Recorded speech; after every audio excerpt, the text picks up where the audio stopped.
back to what I was saying, my phone,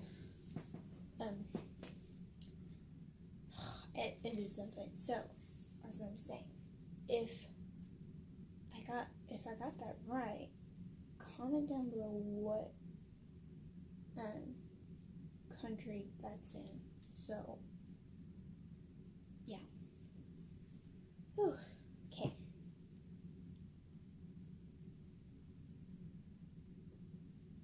And you come here with your questions to steal the last bit of peace left from me. Mahal got up quietly and looked at the old woman glaring at her. "I'm leaving," she said. "Go. To hell with the rest of them. Go, and don't ever come to see me." Harsh. Mahal did see Raquel again in turn, but always in a crowd of relatives and family, which didn't afford the opportunity for them to speak privately. When Raquel came too old to attend the gatherings, Mahal would see her peering out of the attic window from behind the curtains each time she rang the doorbell of the house on Serra. Sometimes Raquel only looked down at her, then withdrew into the dark room. Other times she leaned out the open window and yelled obscenity, but then everyone in the neighborhood knew of the old woman in the attic, and they either chuckled or quickened pace when passing. When Raquel died, she did so with a single breath. The doctor emerged from the room and said she was just a shell, so old, nothing left in her but that last breath. That was the summer of 1977. Before the students took to the streets by 1978, nothing remained from Mahal. In turn, everyone she knew was either dead or leaving, so Mahal packed her own suitcase, leaned her coat with money, and hid her jewels in a jar of powder and creams. And she remembered thinking, as the airplane lifted her away, and she had finally escaped history. Mahal walks into the kitchen from her garden to search in the album of on her table for that photograph of herself standing in the courtyard of the old family estate. She remembers preparing for that day. She painted her mouth red and wore a tailored black dress with black heels that strapped around her stocking ankles.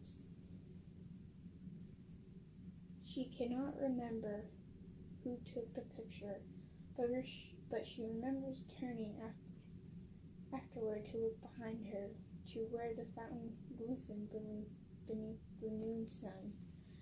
That behind that fountain to where Uncle Asher's home stood, stately and tall, and somewhere in one of the many rooms of that home, she knew that Raquel was still sat waiting. Instead of the photograph, Mahal finds a picture she clipped from the page of a travel magazine some years ago. It was a Hammond designed for Jewish women in Kirkman, a large empty room save for a single attendant, an old woman in a dark floral print cheder, standing beside the pipe that must have feed the baths with hot water.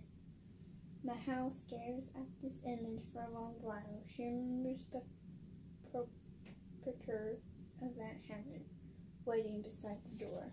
She sits at her table holding the picture and remembering, and somewhat in the incremental spaces between and shifting of the morning shadows. Mahal images Raquel as a girl of 15, perhaps half a century before the time this photograph must have been taken. Looking up to the ceiling of the Hammer, where a monosquat of mirrors reflected fragment of the bodies in the room below. Buttocks and thighs on the green tile work, legs stretched over the edge of the large central pool. Stop! It's not for you. Oh goodness. Arms raised overhead, straight backs and curved backs, and large hips, slender hips and sagging breasts, and breasts like apples, and flat girl chest, and wild hair below Nevi's stomach, round and producing in fat the ribs beneath the skin. Did you have to describe all that? The old attendant scratched Raquel's shoulders with coarse mint, moving her body violently back and forth. Ash-colored flakes of dead skin fall from her arms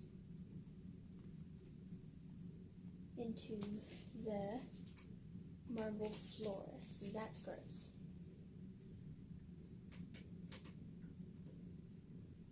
Whew.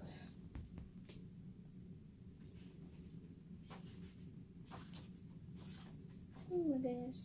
Okay. So, I know this video was like I don't know what happened to my other video. Okay. But we'll pick up here tomorrow and find out what happens. Hope you enjoyed this video. Don't forget to like and subscribe and be part of the kitty fam. And if you want me to do more read alouds, please comment down below. Bye!